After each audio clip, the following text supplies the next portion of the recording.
अब हामी सुरुवात गर्छौं मिति विक्रम सम्वत 2078 साल साउन महिनाको 6 गते बुधबारको लागि पञ्चाङ्ग राशिफल। आज जन्मिएका शिशु संसारमा कस्ता रहनेछन्, के खाएर यात्रामा निस्किने, कुन दिशाबाट यात्रामा निस्किने, के काम सायद जुरेका छन्, यी सबै कुराकानी राख्छौं।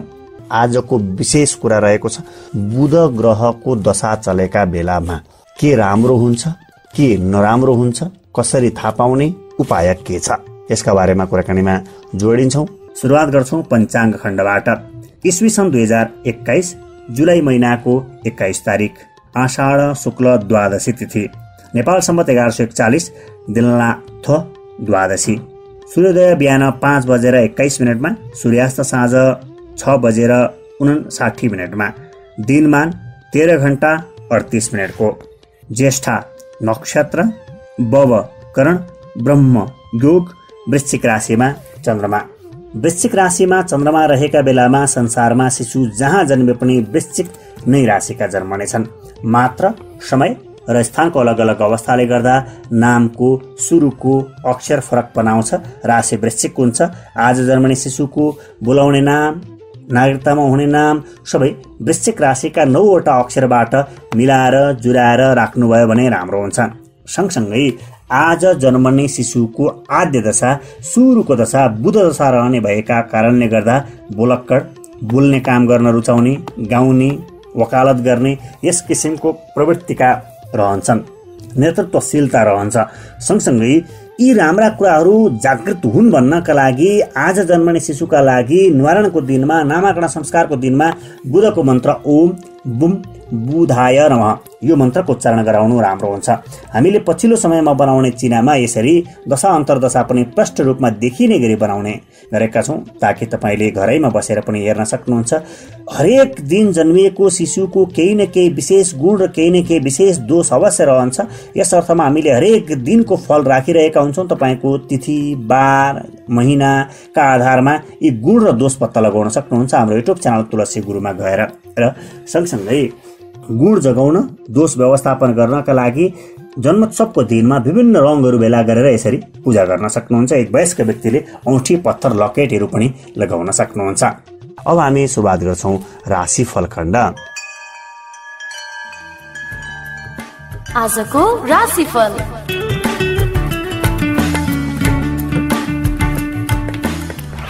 मेष राशि। मेष राशिका लागि प्रतिस्पर्धीहरूलाई पछि पार्ने समय रहेको छ। ईर्ष्या गर्नेहरूको मनोबल कमजोर हुनेछ। प्रयत्न गर्दा अप्ठ्यारा काम पनि सम्पादन हुन सक्छन्। रमाइलो जमघटका बीच स्वादिष्ट भोजनको आनन्द पाइएला। पहिलेको सफलताले थप हौसला जगाउनेछ। वृष राशि। वृष राशिका लागि अध्ययनमा राम्रो प्रगति हुनेछ। हिम्मतले काम लिनुहोला। आफ्नै प्रतिभाले फाइदा दिलाउनेछ। नयाँ कामको प्रस्ताव आउनेछ भने सहयोगीहरू प्रशस्तै भेटिनेछन्। मनज्ञ धन आर्जन हुने समय छ। बिछोडिएका परिवारजनसँग भेटघाट हुनेछ। राम्रो किसिमको दिन छ।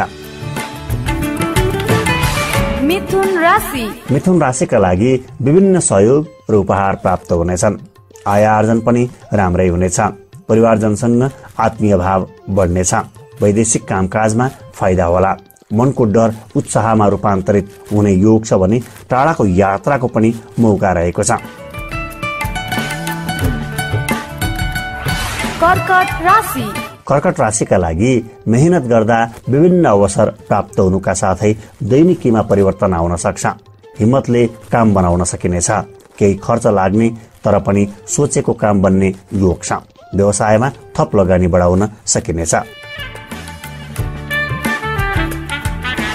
सिंह राशि। सिंह राशिका लागि अनावश्यक दौडधुपमा समय बित्नेछ। फाइदाका लागि योजनाहरू गोप्य राख्न आवश्यक देखिन्छ। आर्थिक कारोबारमा सजगता अपनाउनुहोला। दिगो फाइदा हुने काममा लगानी बढाउन सकिनेछ। पति पत्नी बीच घर सल्लाह नमिल्न सक्छ। अनुकूल स्थानान्तरण र टाढाको यात्राको पनि सम्भावना रहेको छ। कन्या राशि। कन्या राशिका लागि प्रेम र मित्रताको गाँठो कसिनेछ। दीर्घकालसम्म फाइदा हुने काममा हात हाल्ने समय छ। तार्किक क्षमताले सम्मान दिलाउनेछ। लाभ हुने काम प्रारम्भ गर्ने समय छ भने साझेदारीमा पनि फाइदा हुनेछ। आय आर्जनका स्रोत बढ्नेछन्।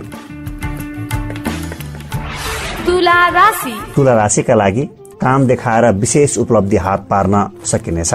गुरुजनको सहयोग जुट्नेछ। व्यवसायमूलक काममा पनि राम्रै फाइदा हुनेछ। व्यापार व्यवसायमा फाइदा हुनेछ। आमदानी बढ्नाले परिवारजनका आवश्यकता पूरा हुनेछन्। वृश्चिक राशि। वृश्चिक राशिका लागि प्रतिस्पर्धीहरूबाट सजग रहनुहोला। पहिलेका कर्मको प्रतिफल पाइनेछ। साथै कामको चापबाट पनि फुर्सद पाइनेछ। फाइदाका लागि पछि लाग्दा साथीहरूसँग असमझदारी बढ्न सक्छ। खर्च बढ्नुका साथै आर्थिक अभाव समेत देखा पर्नेछ। धनु राशि। धनु राशिका लागि बोलीको भरमा काम सम्पादन हुने योग छ। विचारको आकर्षणले प्रशंसकहरू बढ्नेछन्। सुन्दर पहिरनमा रमाउँदै व्यक्तित्व निखार्ने अवसर प्राप्त हुनेछ। अधिकारका लागि केही सङ्घर्ष हुन सक्छ। प्रतिस्पर्धीहरूले अप्ठ्यारोमा पार्ने प्रयास गरे पनि अरूको हातमा गइसकेको अवसर जोगाउन सकिनेछ। मकर राशि। मकर राशिका लागि विभिन्न भौतिक साधन जुट्नेछन् भने उत्साहजनक समाचारले मन प्रसन्न हुनेछ। सन्तानका माध्यमबाट पनि काम बन्ने सम्भावना छ। गरिएका कामको राम्रै मूल्याङ्कन हुनेछ। विभिन्न भौतिक साधनहरू जुट्नेछन् र प्रसन्नता पनि मिल्नेछ। हामीलाई सुन्नुहुन्छ, विचार गर्नुहुन्छ, कस्तो लाग्छ?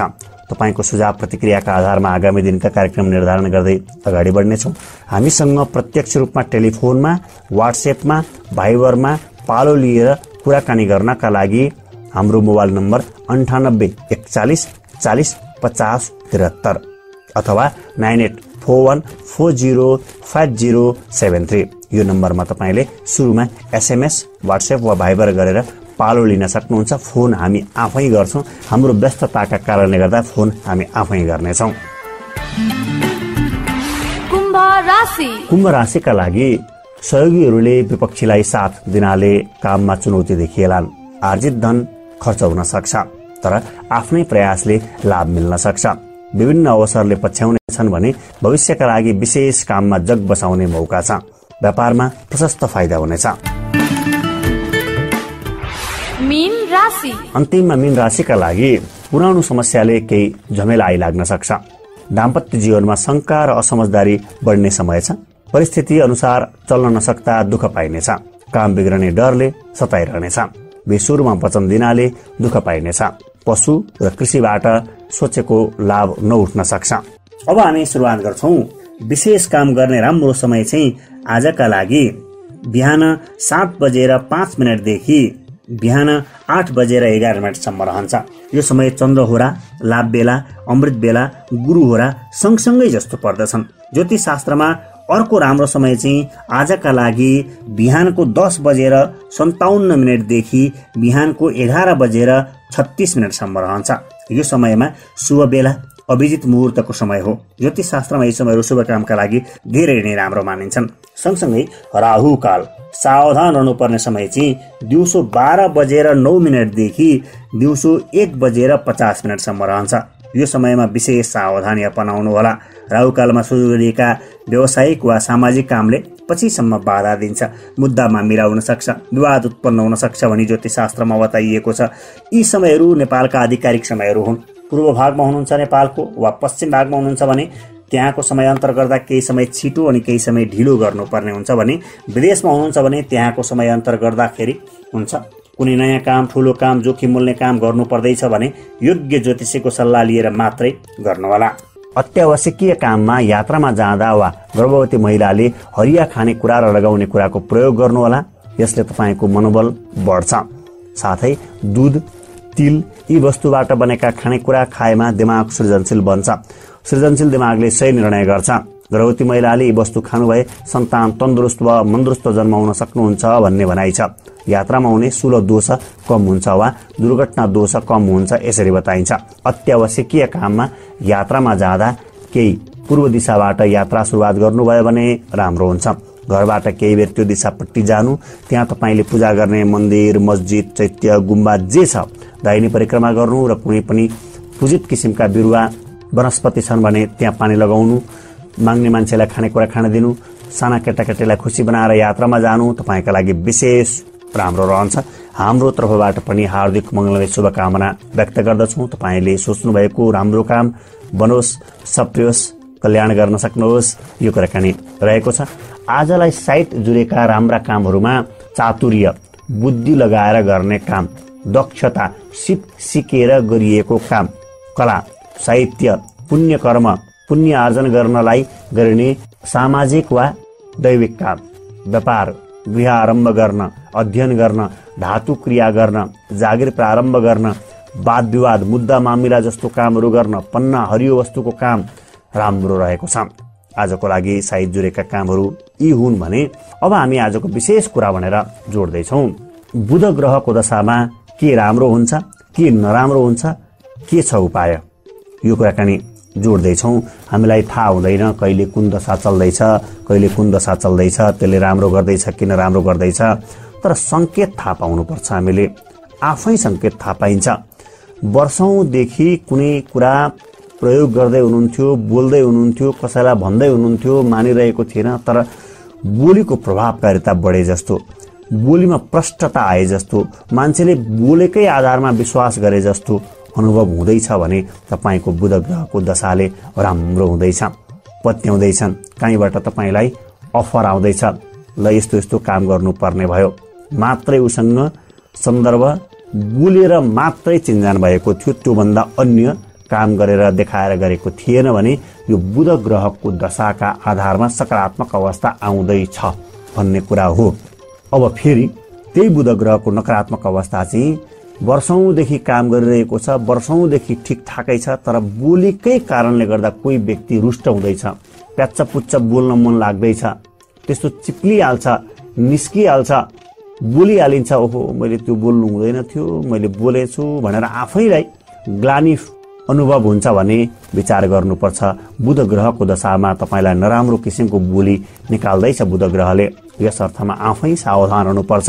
यस्तो अवस्थामा यी प्रकृतिका सङ्केतहरूलाई हामीले बुझेर अगाडि बढ्न सक्यौँ भने हाम्रो जीवनमा राम्रै राम्रो देख्न सक्छौँ। यो सङ्केत हुन्, हाम्रो आफ्नै सङ्केत हो, आफ्नो सम्पत्तिको सङ्केत हो। यो बोली हाम्रो सम्पत्ति हो, भगवानले दिनुभएको बोली। चाहेको बेलामा बोल्न सक्छौँ, कम बोल्न पनि सक्छौँ, बढी बोल्न पनि सक्छौँ, नबोल्न पनि सक्छौँ, मौन गर्न पनि सक्छौँ। त्यो सम्पत्ति हामीले आफ्नो तरिकाले प्रयोग गर्न सक्छौँ। यस अर्थमा आफ्नो सम्पत्तिलाई जोगाएर राख्नु, आफ्नो सम्पत्तिलाई सही प्रयोग गर्नु, नचाहिने ठाउँमा प्रयोग नगर्नु, चाहिने ठाउँमा विशेष ठाउँमा प्रयोग गर्नु राम्रो हुन्छ। यो बोली पनि हाम्रो अत्यन्त महत्त्वपूर्ण सम्पत्ति हो। यो सम्पत्तिलाई कहाँ खर्च गर्ने, कहाँ लगानी गर्ने भन्ने कुरा आफैले विचार गर्नुपर्ने हुन्छ। र बुध ग्रहको सकारात्मक अवस्था र नकारात्मक अवस्था यसरी पत्ता लागिसकेपछि यदि तपाईँको राम्रो हुँदैछ, बोलेकै आधारमा राम्रो हुँदैछ भन्ने तपाईँलाई आफूलाई महसुस हुँदैछ भने केही चिज, हरियो परियो चिज, साग होला वा मटर कोसा होलान् वा अन्य कुनै पनि कुचो होला, हरियो चिज चाहिँ दान गर्नु। केही दान गर्नु आफूले कति सकिन्छ त्यसले तपाईँले गर्दै गर्नुभएको काममा झन् धेरै राम्रो अवस्था राख्छ। तर बोलीकै आधारमा तपाईँको कुरा बिग्रदैछ, नराम्रो हुँदैछ, बोलीकै लागि कसैले कमेन्ट गर्छ, त्यसले यसो भनौँ म त चित्त दुखाएँ वा कसैले केही भनौँ भने विचार गर्नुहोस्। त्यो हरियो चिज खाने, लगाउने, प्रयोग गर्ने, हरियो परियोको सेवा गर्ने, पानी लगाउने, हुर्काउने, बढाउने, जुन चिज कमी भइरहेको छ त्यो ग्रहण गर्ने, जुन चिजले राम्रो गर्दैछ, धेर भइरहेको छ त्यसलाई दान गर्ने, हटाउने, परसार्ने, त्यसले झन् धेरै राम्रो गर्न सक्ने सम्भावना राख्दछ। यो कुराकानी राख्यौँ आजको विशेष कुराकानीमा। हामीलाई सुन्नुहुन्छ, विचार गर्नुहुन्छ, कस्तो लाग्छ? नेपालका विभिन्न 22वटा एफएम स्टेसन, विभिन्न पत्रपत्रिकामा पनि प्रकाशन प्रसारण रहन्छन्। ती माध्यमबाट पनि तपाईँले सुन्न, हेर्न सक्नुहुनेछ भने हाम्रा राम्रा कुराहरू प्रसारण गर्न चाहनुहुन्छ भने सम्पर्क गर्नुभयो भने हामी निःशुल्क रूपमा तपाईँलाई तपाईँको एफएम स्टेसन, पत्रपत्रिकामा अथवा अनलाइनमा छाप्न, प्रसारण गर्न दिनेछौँ। कपिराइट लगाउनेवाला छैनौँ। र सँगसँगै हामी सामाजिक काममा पनि संलग्न रहेर सामाजिक कामहरू गर्दै आएका छौँ। उज्जवल नक्षत्र समाज नाम गरेको समाज रहेको छ। पाङ्गता भएका साथीहरूलाई सिपमूलक तालिम दिने समाज र सँगसँगै अहिले पछिल्लो समयमा यो लकडाउनको बेलामा राहत वितरण गर्ने काम गर्छौँ। यसमा वासुदेव अधिकारीज्यू स्वयंमा दृष्टिविहीन साथी हुनुहुन्छ। उहाँले साह्रै धेरै राम्रो काम गर्नुभएको छ। उहाँको काममा हामी साथ सहयोग समर्थन जुटाउँदै अगाडि बढिरहेका छौँ र तपाईँले हाम्रो पछिल्लो अपडेट ब्राइट स्टार सोसाइटी नाम गरेको फेसबुक पेजबाट हेर्न सक्नुहुन्छ र सिधै वासुदेव अधिकारीज्यूलाई फोन गरेर के गर्दै हुनुहुन्छ, के छ, कसो छ, म केही सहयोग गर्न सक्छु भनी टेलिफोन गर्न सक्नुहुन्छ। उहाँको टेलिफोन नम्बर 9851003612 9851003612 यो नम्बरमा तपाईँले सम्पर्क गर्न सक्नुहुन्छ। सँगसँगै हामी विवाहको जोडी खोज्ने काम गर्छौँ। lummynepal.com नाम गरेको फेसबुक पेजमा भित्री म्यासेज छोड्नुभयो भने तपाईँले आफूलाई चाहिने पहिलो विवाह, दोस्रो विवाह, कस्तो केटा कस्तो केटी सबै कुरा खोज्न सक्नुहुन्छ। अत्यन्त गोप्य ढङ्गमा, विश्वस्त ढङ्गमा हामीले केटा र केटी खोज्ने काम गर्छौँ। यो व्यवसाय हो, व्यावसायिक कुराकानी रहन्छन्। त्यहाँनिर तपाईँले इनबक्स म्यासेज छोड्न सक्नुहुन्छ। पूजा गराउने काम, दोष कटाउने पूजा गराउने काम र सँगसँगै घरको वास्तु पूजा गराउने काम, यी सबै कुराहरू हामी सहज ढङ्गमा गर्छौँ, सम्झन सक्नुहुन्छ। यति भन्दै आजलाई म तुलसी भारद्वाज निरौला बिदा माग्छु। सबैको जय होस्, सबैको उन्नति होस्, सबैको प्रगति होस् भन्ने कामनाका साथमा बिदा माग्छौँ। नमस्कार, शुभ दिन, जय होस्।